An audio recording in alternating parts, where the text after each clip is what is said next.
you hit it.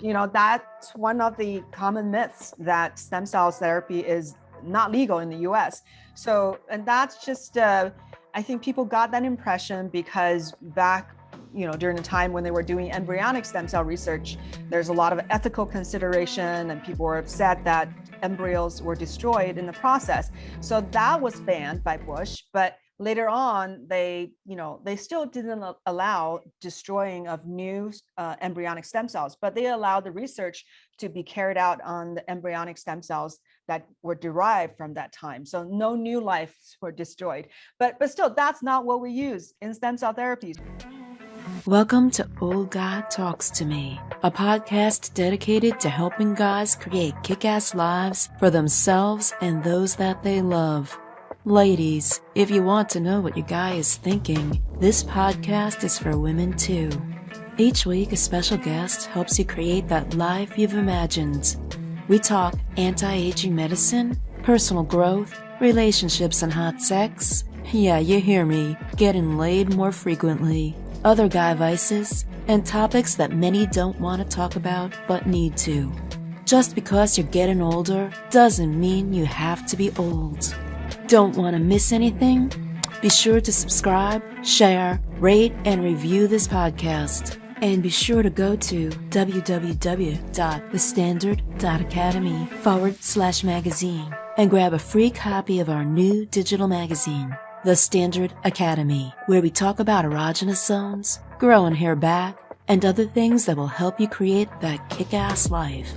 Now get ready to listen up and share with friends. This is Orange, the official old guy at oldguytalkstome.com, a podcast dedicated to helping older guys create kick-ass lives for themselves and those they love. And part of that is, using stuff that may make you, feel younger, look younger, maybe even grow some hair. I don't know, all that stuff. And one of those things in the anti-aging, or actually they're calling it functional medicine. When you say functional medicine, you have to explain what that means. When you said anti-aging, you didn't have to explain anything. But one of those things is stem cells. That's right, stem cells. And we got Dr. Joy Kong, MD, with us. And we're going to talk about 5 things doctors get wrong about stem cells and 5 common myths about stem cells. But before that, I'm going to tell you a little bit about her. She is a very smart woman. She is a UCLA-trained, triple board certified physician, American Board of Psychiatry and Neurology, American Board of Addiction Medicine, and American Board of Anti-Aging and Regenerative Medicine. She is president of the Thea Center for Regenerative Medicine in Los Angeles, California, where she specializes in stem cell therapy to improve the function of diverse organ systems in the body, as well as for preventative and wellness purposes. Dr. Kong also founded the Institute of Brain, Body, and Transformation, where her goal is to promote the most efficacious therapeutic modalities to transform the health of the human body and mind. She's an avid educator, a board member of the American Association of Stem Cell Physicians, and a faculty member of Medical Wellness Association, a leading global organization on health and wellness. And she founded the American Academy of Integrative Cell Therapy, where she provides physician training on the science, clinical evidence, and safe innovation protocols in stem cell therapy. And she's a proponent of high quality clinical research. She's committed to originating and conducting such research studies to help advance the field of regenerative medicine. She is also the founder of, she also has a company called Uplift, dedicated to providing cutting edge regenerative medicine products in the US and global market. She developed the most potent and comprehensive stem cell production in the company with a patent pending formulation. And she's been recognized for her contribution to the field and awarded to the top doctor of the year in stem cell therapy in 2019. She also wrote a book called The Tiger of Beijing, which has garnered tremendous interest, and she was named Book of the Year from IAOTP and showcased at Times Square. That took a while to get through. There's a lot of stuff there. All right. Thank you. Thank you, Dr. Kong, for coming on this program. And one more thing, I need to keep my the IP lawyer happy. So I need to read this medical disclaimer. This is information only. Consult with a proper professional before starting any program. Don't be stupid. You are responsible for your own shit. The old guy is a capitalist and not a socialist weasel. He will be promoting stuff here and may be compensated. The old guy only promotes stuff he uses or he has confidence in, and you may have different results. And that's not the way Sue would have written it, but I wrote it and she said, that'll work. So welcome to the program, Dr. Kong. That was a fun start. Thank you so much. I'm really happy to be here. All right, wonderful. Well, I always start off, and I've had just for those of you, I've had Dr. Kong on the show before, and so you can view previous episodes where we kind of touched on a whole bunch of different things, and probably some of the stuff we're going to cover, but this is going to be kind of a completely different set of questions that I've been working on diligently. I've been working, but I am going to start you with a gotcha question from the very beginning. And what is the most important thing you've done today? Oh boy. Well, I did provide a stem cell treatment for somebody. We did IV treatment. We did joint injection, back injection. So healing is always priority. But then I did have a meeting with the director of my movie that's based on my book, Tiger of Beijing. So, and the producer. So we are, we already have funding. We're going forward. This is really exciting because it's a tremendous story. So if anyone is interested, it's on Amazon. It's a really, really interesting story of me, how I got out of China and how I survived the first 2 years. It's only about 3 years. So that was pretty exciting for me. Dr. Kong, that was my second question. Yes. Yeah, that was my second question. Tell us a bit about your backstory and the book of Tiger of Beijing. That's question number 2 here on the list. Yeah. So tell us, give us a little sneak preview. Yeah, so when I was 18, that's when I decided, okay, because of policy change in China, I was just going to leave China earlier than I thought. I went for my visa application when I was 20 years old in American Embassy. That's where the book started. So I had my first attempt at visa and I was rejected. And that was very, very difficult for me. I've never really experienced a big failure like that. And then that disappointment within a few days turned into anger and into this tremendous energy, which I said, who are these people to tell me no? I want to be in America and I'm going to make it happen. I don't know how, but I'm going to make it happen. Even though I had no money, I knew nobody, but I was going to make it happen because I heard if you tell the universe that you really, really want something, the universe is going to come and help you. And that's what I did. And if anyone wants to read the book, it's a pretty unconventional way of approaching it. So eventually I made it to San Francisco. So I did come to the US, and that's only part of the story. So second half of the story was how I survived a very difficult situation and how I emerged, triumphantly, but it was not without a lot of heartache and a lot of soul searching. So it's an immigrant story. It's a young person's journey. It's a story about determination. Overcoming. It's a story of overcoming. So that's what it's about. And I think it's going to resonate with a lot of people from all kinds of different levels. I have men, women, people from everywhere. They resonate with some part of the story. So it's been really good. I'm really glad I wrote it. It wasn't easy to write it because part of it was very painful to write, but I'm glad I did. I'm sure it is.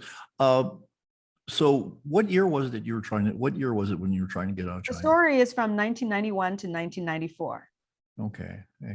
I'm just trying to think back about what the political if you remember, 1989 was the Tiananmen Square massacre. Okay. So that puts it in perspective for me. That's when the government suddenly changed their policy. So that 1989 was when I went into college. I was the first year. And so the policy was changed. Basically, things were going to be a lot more difficult for anybody who wanted to leave for other countries, mostly America, for graduate school. So I had to make a decision to leave much earlier. And that's I went on that journey. Most of my classmates wouldn't, because they said, why even try? Because it's next to impossible. And I just, I'm very stubborn. So I decided that that's what I wanted. Well, I'm glad you took that journey. So yeah. Otherwise you wouldn't be here. So no, that's I'm sure it's an incredible story.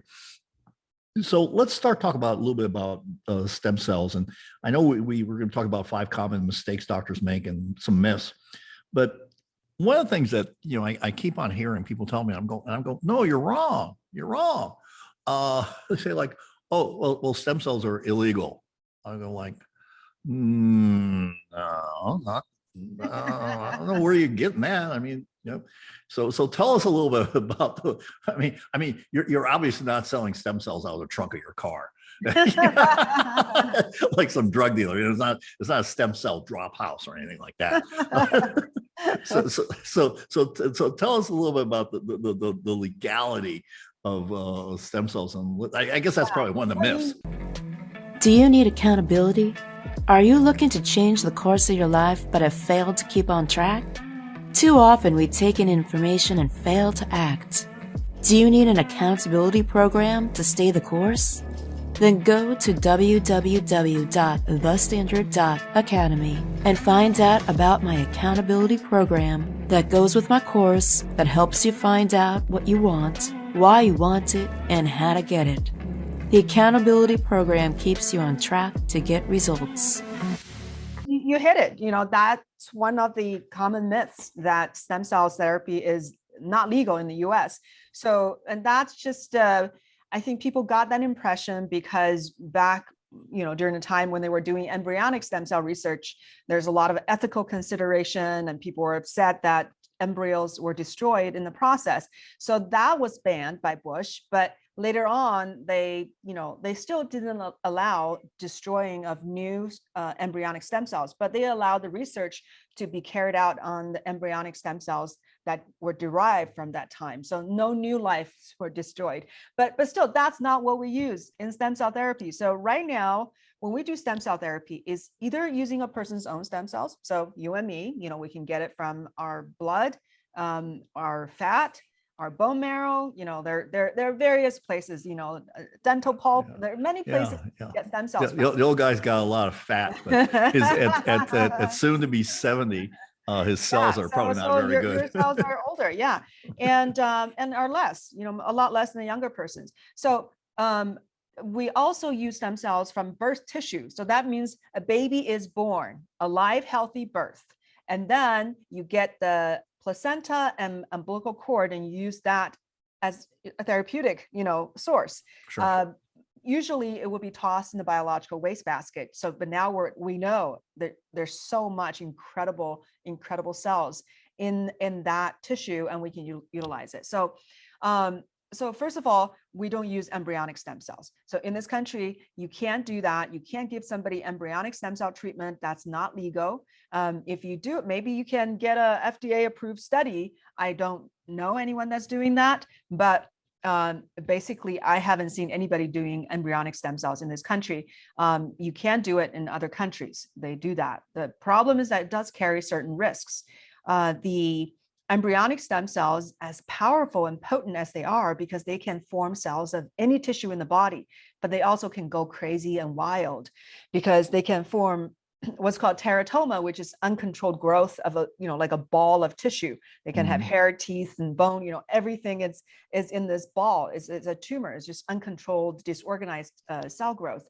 So that's a potential problem for embryonic stem cells, which is when the embryo is forming at only day 5 to 7. That's when you take one of the cells out from the little ball of the embryo, and that's when these cells can have endless potential, but also ability to go wild and uncontrolled. So the cells we use, whether or not it's birth tissue or it's from a person's own, it doesn't have that potential. So it has lost that capability. So again, back to the question, are stem cell therapy legal in the US? So from FDA's own policy back in 2017, because FDA had wanted to regulate stem cell therapy as a drug, but there's a lot of pushback because a lot of people were saying, hey, we're doing tissue transplantation. This is no different than transplanting, liver, or organs, or blood transfusion. So this is just cells from one person's body to another person's body. So the FDA, after their consideration, they decided to categorize stem cell therapy into two tracks. So if you do not change the cells in any way by either using chemicals or enzymes, and you don't grow them into big numbers, you don't let them grow in a culture. So basically, whatever you got from the tissue, you separate them out, usually mechanically, those cells, you don't change them in any way, and you can give it to another person. And that qualifies as tissue transplantation. But if you start to use enzymes to break it down, you use other chemicals to change the cells in a certain way, and then you start to grow them in a culture, incubator, and let them grow into huge numbers. The FDA says, well, in this process, you could have changed the cells, and that means you're making a drug. And if you're doing that, then you need to apply for clinical study status. So that's called IND, investigational new drug. So you have to file an application and do the study. And of course, that costs millions and millions of dollars. So a lot of companies don't do that. But if you are doing cells as tissue transplantation, it's perfectly fine. That's why we have all these stem cell labs, because they're providing these cells that have not been manipulated, and you can give it to another person, just like we can do blood transfusions. So that's one thing. That's the stem cell therapy, when you use it as a tissue transplantation and you don't make any claims that you're saying we can cure this and treat that, because there's no FDA indication. So as long as you don't make claims, same thing as food supplements, right? You can't say, oh, this herb can do this and that. You have to have conducted a clinical study. So otherwise the FDA is not very happy. So same thing for stem cells. You can't make claims, but you can transplant from one person to another. As a doctor, that's part of your privilege, right? That's part of your pejorative, because that's what you're trained to do. That's perfectly legal. And actually in California, what we do is that we have to put a notice on our door in a clinic, somewhere that's very, very obvious, telling people that here you are at this clinic, you are receiving stem cell therapy. You understand that this is not FDA approved and it's experimental in nature, and you have discussed with your primary care doctor about this treatment. So that's the California Senate Bill 512, and basically allow practitioners to do the treatment as long as you're informing patients properly. So let me ask you, how many pages is your informed consent? Believe it or not, it's only 2 pages. Oh my God. Yeah, I'm not. Yeah, I hate wordiness. I just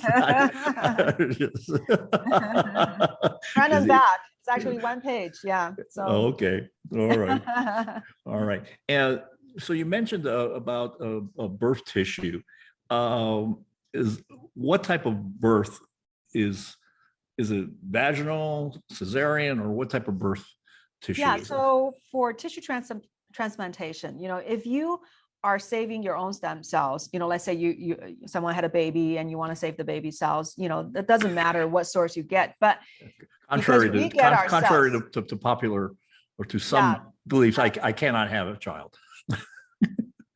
So when we are obtaining cells for transplantation into another person, clinically, our lab, and really, most labs, but our lab only accept elective C-sections. So these have to be planned C-sections, no emergency C-sections, because then you are preserving a sterile field where the tissue is obtained, right? It doesn't go through vaginal canal, which contains all kinds of bacteria and, a lot of contamination.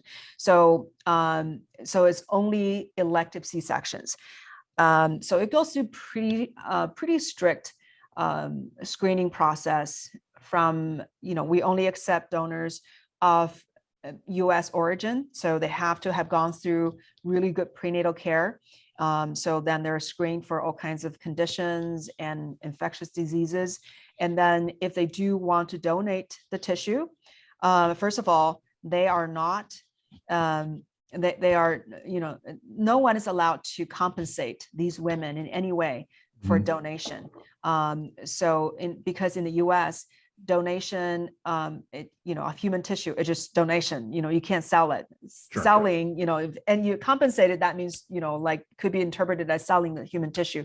So that's not allowed. So there's really no reason for women to lie because they can't get compensated in any way. So there's no incentive, but they're asked to fill out a very extensive questionnaire where they have to answer questions about their own health history, their family history, their travel history, work history, sexual history, their partner's history, any toxic exposures, and then their partner's history and prenatal history. So anything that has anything to do, that may have something to do with the birth tissue that could have caused any problem is asked. And our lab will only accept somebody that has perfect answers. So but it's a lengthy process. There's a lot of screening of infectious diseases, genetic issues. So we talked about one of the myths. Let's go through some of the other myths. So what are some other common myths that are out there about stem cells? Okay, another common myth is thinking that a person's own is better than someone else's. So people who are doing autologous, that's what's called, using your own body cells, putting back into yourself, that's autologous. So a lot of doctors who are doing that, they even believe that's a better source. And that's one reason that they really want to do that. So, okay, first of all, it's true that you have less rejection rate because your own cells have the exact same surface receptors that your own body, your own immune system will accept. The problem is, first of all, your own cells are a lot more sluggish than birth tissue cells. So they're much more, they are your same age, right? So they are as potent as whatever your age is.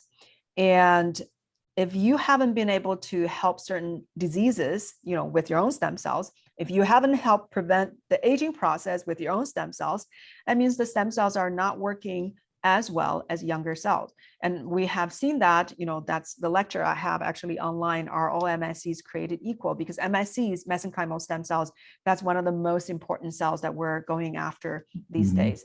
So if you just look at these cells, which are along all your blood vessels, anywhere you have a blood circulation, blood vessels, these cells are right, they're kind of wrapping around the blood vessels everywhere. So these are very important stem cells. As we get older, we have drastically decreased number of these stem cells. And also they are drastically less potent. So whether from the anti-inflammatory molecules they secrete, or from their immune modulating properties, or just metabolic activities, the telomere length and neuroprotective benefits. So when you look at all these various aspects, your own stem cells simply are not as potent as younger stem cells. And when it comes to the issue of rejection, first of all, you have to realize when these cells are put in your body, they go to work by circulating your body, looking for areas that they're needed, and they go there to produce certain anti-inflammatory effect. They will call on the immune system to bring in certain cells. They will talk to the local stem cells and get them to respond and to start to divide. And so they're coordinating this regeneration. And during the process of fighting inflammation for you and repairing, there is an attrition rate. When you wake up cells, there are very few cells that are just going to live forever. So even if you get your cells from yourself, your own body, and you put back into your body, by the time, a month to 3 months later on, most of those cells you just woke up and put back in your body are going to be dead. And that's the same thing when you use cells from somebody else. So they fight your battles for you. And that's another, another misconception, that people think that the way the cells work is by going into that place and become the cells of that tissue. So if I want to fix your liver, so I better put the cells in the liver so the cells can become new liver cells.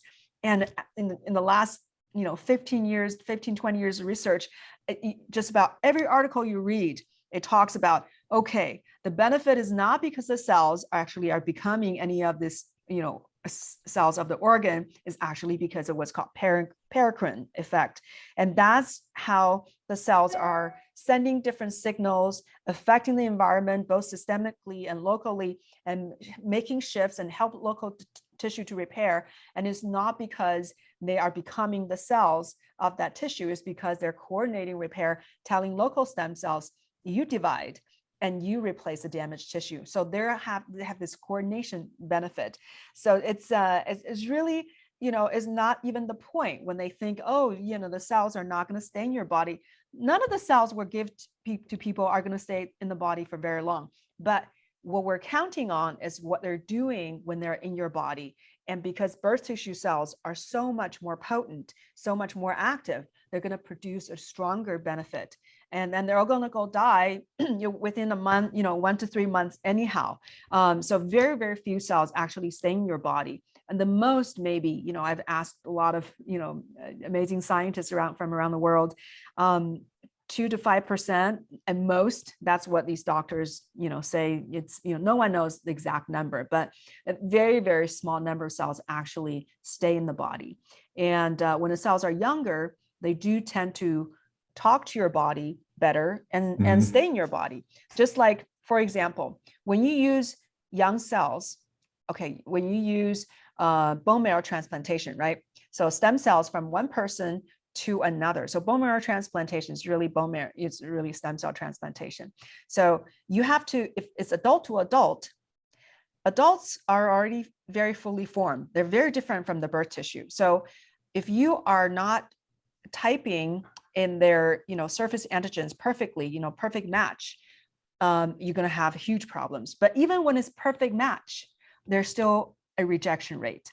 But what's funny is that if you use cord blood, umbilical cord blood, so the blood that's flowing through the umbilical cord, completely unmatched, there's very little rejection.